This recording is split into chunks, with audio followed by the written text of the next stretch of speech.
Жақсы, қайырлы күн оқушылар. Сонымен біз бүгін сабағымызда нұсқа талдаймыз. Қазақстан тарихы грант ұбт 2025-те кездескен үшінші нұсқа. Мен сіздерге бұны қағазбен берілген, бірақ талдамаған болатын өздеріңе, иә. Соны дұрыстап талдайық. Белсенді сабаққа қатысып отырыңыздар. Кеттік. Александр Македонский жаулап алуынан қорғанып тәуелсіздігін сақтаған мемлекет дейді. Сақтап қалған мемлекет қайсысы болады? Сақтар. Сақтар болады, иә. Қысқасы келіңкіремейді. Қай жылы сақтап қалды десеңіздер, біздің заманымыздан бұрын 331 327 жылдары сақтап қалды. Үйсіндер оның алдында Александр Македонский үйсіндерге шабуыл жасаған жоқ.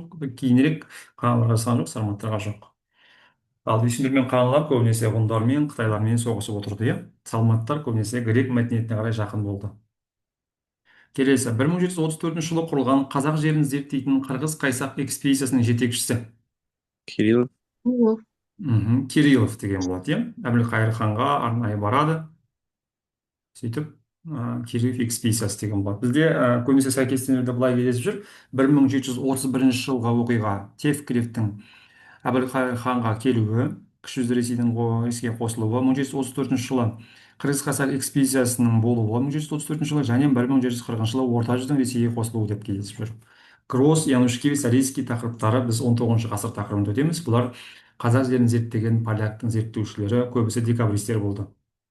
Зарецкийдің мысалы қырғыз поэмасы бар, Янушкевичтің қазақтар туралы зерттеген еңбектері бар, Астана қаласында Янушкевичтің көшесі бар, Гросс деген Абайдың ауылында болған, тоже поляк. Көбінесе қазақтың жеріне поляктар көбірек келді оқығандары, өйткені поляктарды сол кездері қуғын сүргінге жіберген болатын, яғни айдауға жіберген болатын Қазақстан жеріне. Олардың пайдасы көп болды біздің жерге.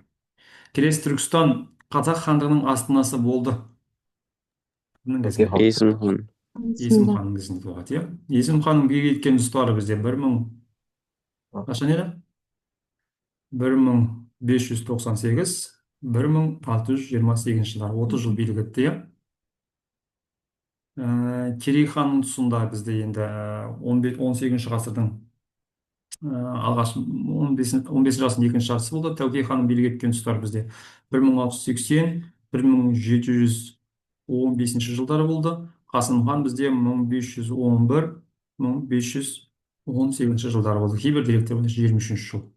Келесі төртінші сұрақ.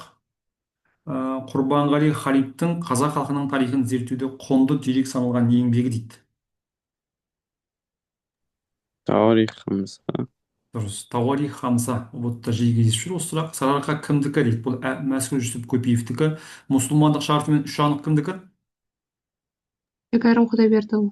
Дұрыс. Шәкәрім Құдайбердіұлынікі болады, иә. Мұсылмандық шартымен үш анық атақты философиялық еңбегі. Жақсы. Келесі бесінші сұрақ. 1990 жылы қазанда Қазақ КСР қабылданды. Қазақ КСР-інде қабылданды. Егемендік декларациясы.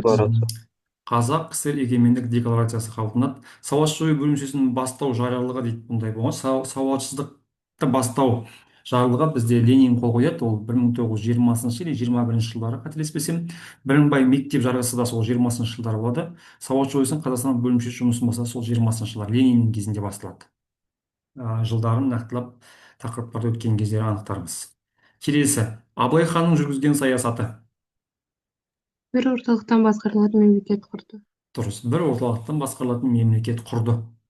Иә, сот билігін әлсіретті деген, ол кезде бізде сот жоқ, билер болады. Ол кезде қақтығыстар мен барымтаны күшейтті. Керісінше қақтығыстар мен барымтаны азайтты. Керуен саудасын күшейтуге көңіл бөлмеді. Керісінше керуен саудасын күшейтуге көңіл бөлді. Сондықтан варианттарын қарайсыздар. Келесі 16-шы сұрақ. 7-ші сұрақ. 16-шы ғасырдың бірінші ширегінде Қасым ханның белсенді әрекеттерінің нәтижесінде жайықтан ары елге қарай көшіп кетуге мәжбүр етті. Кімдерді? Ноғай мырзалар. Ноғай мырзаларын болады. Сонда мына жерде бізде с жауабы болу керек, иә?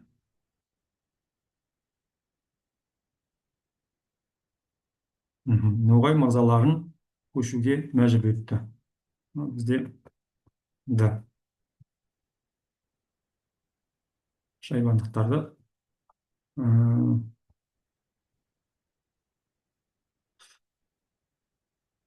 Мгм.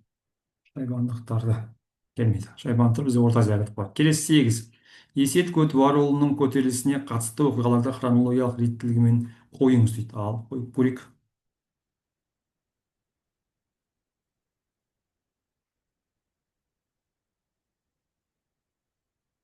Ирек бекісіне шабуыл жасады.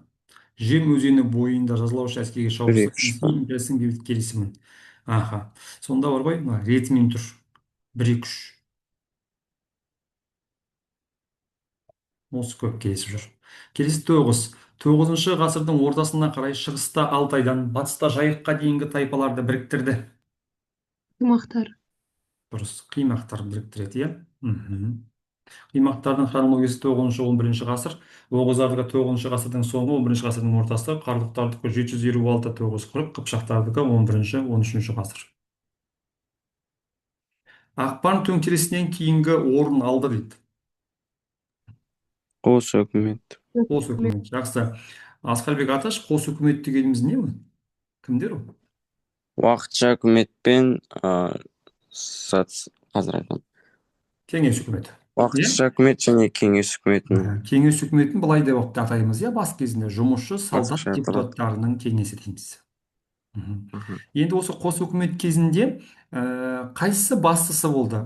Уақытша ма әлде кеңес үкіметі ма? Уақытша үкімет. Уақытша үкімет. Уақытша үкімет бастысы болды, иә. Мгм. Уақытша үкіметті бізде Керенский деген адам басқарған, шілдеден бастап. Ал жұмысшы солдат депутаттарының кеңесін Ленин басқарды. Кейіннен жұмысшы солдат депутаттарының кеңесі анау өздерінің бір 6-шы съезд деген съезі болады шілдеде, оны жұрттан білесіздер. Содан кейін бұлар революцияға бет бұрдық деп жариялайды, сосын қазанда революция жариялайды. Революция жарайды, революция болады, сөйтіп уақытша үкіметті биліктен кетіреді, сөйтіп кеңес үкіметі кіреді. Монархия орнады, келмейді, керісінше монархия құлады. Империя орнады, келмейді, империя құлады. Бірінші орыс революциясы болды. Қай жылдары? 1905, 1907. Дұрыс. Қандай оқиғамен басталды бірінші орыс революциясы? Қанды жексенбімен басталады, иә? 20 ғасырдың басында оқиғаларды жылдармен сәйкестендіріңіз дейді. Ал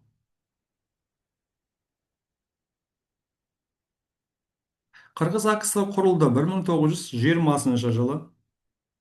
Орынбор қаласында құрылтай съезі өтті, тоже 1920 жылы. Қазақ атауы қалыпқа келді 1925 жылы. Орта Азия Республиканың ұлттық межелік декларациясы пайда болды 1924. Сонда қайсысы болады?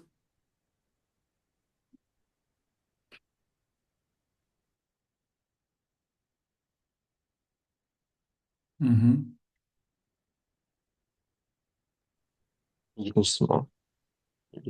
Мынау ма? Иә. Жақсы.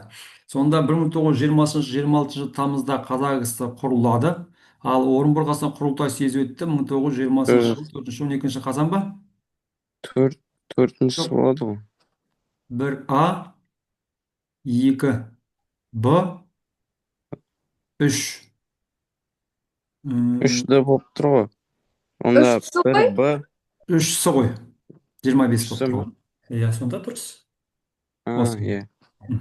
Келесі. Кеттік. Контекст. 1635 жылы құрылған мемлекет. Жоңғар. Жоңғар мемлекеті, иә. Қазақ мемлекеті 1465-те құрылды. Ал Хиуа хандығы бізде 18 ғасырларда құрылады негізде. Бірақ кеше біз тақырып өткенде есіңдерден бар ма? Хиуа хандығының негізін қалайтын кімдер деп айттық? Шайбанилер. Белбарыс пен Елбарыс. Беларыс пен Еларыс шайбанилер. Дұрыс. Өйткені шайбанилердің бір бөлігі Мұхаммед Шайбанимен кетіп қалады 16 ғасырдың басында. Кейін 17 ғасырда екінші бөлігі кетіп қалады. Кейіннен осылар Хиуа хандығының негізін қалап кетеді. Негізі 18 ғасыр. Бірақ Хиуа хандығы кейін күшейіп алады да 19 ғасырда қазақ жеріне шабуыл жасай бастайды. Қоқан хандығы да 19 ғасыр. Бұлар тіптен Ташкентте күшейіп алып, Қазақстанның жеріне Шымкент, бүкіл Қазақстанның жеріндегі бекіністердің барын ала бастайды. Кейіннен Кенесары бастаған көтерілісшілер, Жоламан, Несиет батыр осыларға қарсы шығады. Жоңғарлардың шабуыл жасау себебі? Жайлы жайылымды тартып алу. дұрыс. Жайылымдар тартып алу үшін, сонымен қатар Сырдария бойындағы сауда қалаларын алу үшін, қазақтарды құл қылу үшін, и ең басты себебі анау Қытайдан алшақ орналастыру үшін деп түсіндіргенмін, иә. Қытайдан бұлар шекарасын кішкене алшақта орналасқысы келді. Өйткені бұлардың басты жауы Қытай болды. Келесі 14-ші сұрақ. Орбұлақ шайқасында қазақтардың жеңіске жету себебі? Озық соғыс тәсілін қолданды. Аха, озық соғыс тәсілін қолданды. Яғни сол кез заман үшін қазақтарға мүлде жат болған тәсіл ор қазу бірінші. Ордың ішіне жаңағындай неше түрлі шөптерді лақтырып тұншықтыру әдісі адамдарды, иә. Онымен қатар мылтық, зеңбірек қолдану, қорғаныс тәсілін көбірек қолданды. Келесі. 1643 жоңғарлар қай мезгілде шабуыл жасады? Көктем. Жақсы. Көктемде шабуыл жасайды көп жағдайда. Контекст Мәшһүр Жүсіп туралы. Мәшһүр Жүсіп дүниеге келген қала? Павлодар, Баянауыл. Дұрыс. Павлодар, Баянауыл. Қаладан жер дейікші. Жер деген дұрыс болар, иә. Жақсы. Құсмұрында дүниеге келді кім? Шоқан Уәлихан. Шоқан Уәлихан. Құсмұрын бізде ол Қостанай облысы. Абай ауданы шығыс емес пе? Шыңғыстау деу керек мына жерде. Абай. Шыңғыстауда дүниеге келді Абай Құнанбайұлы. Қарауыл деген ауылда, иә. Далбат ауылында, Қарағанды облысы Далбат ауыл десе, бұлда Бұқар жырау Қалқаманұлы дүниеге келді. Келесі. Мәшһүр сөзінің мағынасы? Даңқты. Даңқты. Иә. Мәшһүр деген сөзді мынау оның бала кезінде ме екен, жас кезінде ме екен, Павлодар облысында Баянауыл округінің аға сұлтаны болған атақты бай болған Мұса Шорманов деген. Сол Мұса Шорманов болған екен. Сен өзі бір ақылды бала екенсің, дүниеге мәшһүр болайын деп тұр екенсің. Сенің Жүсіп дегеннің алдыңа мәшһүр деген Жүсіп, мәшһүр деген сөзді қолданып жүр деген сияқты. Кейін шынымен мәшһүр Жүсіп көпейік болып кетеді. Мәшһүр Жүсіп ұстазымен қосылып жазған шығармасы? Еңлік кебек. Жоқ. Ер Олжабай. Ер Олжабай деген болады. Атақты батыр, Олжабай батыр деген батыр бар. Ер Олжабай. Ал еңлік кебектің негізі авторы кім ғой? Шәкәрім Құдайбердіұлы. Қыз жібектің авторы белгісіз. Манастың авторы бізде қырғыз халқы. Ал Манасты хатқа түсірген Шоқан Уәлиханов. Кеттік, 19-ші сұрақ. Мәшһүр Жүсіпұлының шығармасы? Сарыарқа кімдікі? Дұрыс. Сарыарқа кімдікі, немесе Сарыарқаның кімдікі екендігі, иә. Сарыарқаның, ұстап жазып қойшы. Сарыарқаның кімдікі екендігі. Сол кездің өзінде дау туған. Сонда мәшһүрлер біліп тұр. Бәрінің ғылыми түрде дәлелдеу керек екенін біліп тұр, иә. Ескендір поэмасы кімдікі? Абай Құнанбайұлы. Аха. Тауарих Хамса? Құрманғали Халид. Халид. Аха. Дұрыс дәйекті тап дейді. Екі Мәшһүр Жүсіпке байланысты дұрыс дәйек. Араб, парсы, латвия тілдерін меңгерді. Бірақ та мына жерде. Бірақ нәрсе мына жерде. Араб, парсы, латвия Көкүлташ медресесінде білім алды, Манас шығармасын жазды. Қайсысы? Араб, парсы, латвия. Көкүлташ медресесінде білім алды. Латвия тілін меңгерген жоқ шығар. Араб, парсы, шағатай тілдерімен, орыс тілін меңгерді. 1907 жылы Сарыарқа кімдікі шығармасы жазылды? Кім жазды? Мәшһүр Жүсіп. Енді мен Міржақыптың сіздер білмейтін нелесі жазамын. Бірінші Оян қазақ, иә, оны сіздер білесіздер. Оян қазақ өлеңдер жинағы. Бұл бір ғана өлең емес, бірнеше өлеңдер жинағынан тұрады. Одан кейін сіздер білетін қандай? Бақытсыз Жамал. Бақытсыз Жамал. Алғашқы роман дейді, енді повесть сияқты, бірақ өзі роман деп айтады біздің Жақып атамыз. Келесі Терме деген өлеңдер жинағы. Терме, сосын Жас азамат деген өлеңдер жинағы. Сонымен қатар оның оқулығы есеп құралы. Ал Сұлтан Махмұд Торайғыровтың атақты шығармасы романы бұл Қамар сұлу. Қамар сұлу. Ахмет Байсұновтікі бізде Маса, сосын 40 мысал. Ал оқулықтар енді өте көп. Ол бізде әдебиет танытқыш, тіл құралы, сөз теориясы, әліппе, сосын не бар? баяншы деген оқулықтар өте көп. Мәшһүр жүсіп көпеевінікі жаңа айтып кеттік, сарыарқаның кіндікі туралы тағы да басқа мықты мықты еңбектері бар, иә. Жақсы. Сонымен үшінші нұсқа бізде аяқталды. Енді біз төртінші нұсқаны бастаймыз, оқушылар. Ағай, бір сұрақ қойып жіберейін. Сіз жаңа Тауари Хамза кімдікі дедіңіз? Құрбанғали Халид дегендік. Жақсы. Мгм. Енді мен төртінші нұсқаны қоямын, иә, оқушылар.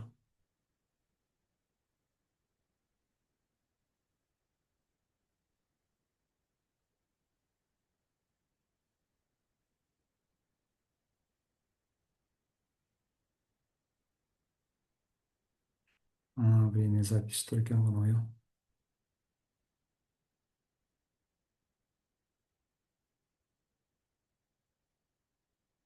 Жақсы, қайттан қосылыңыздар. Жіберемін.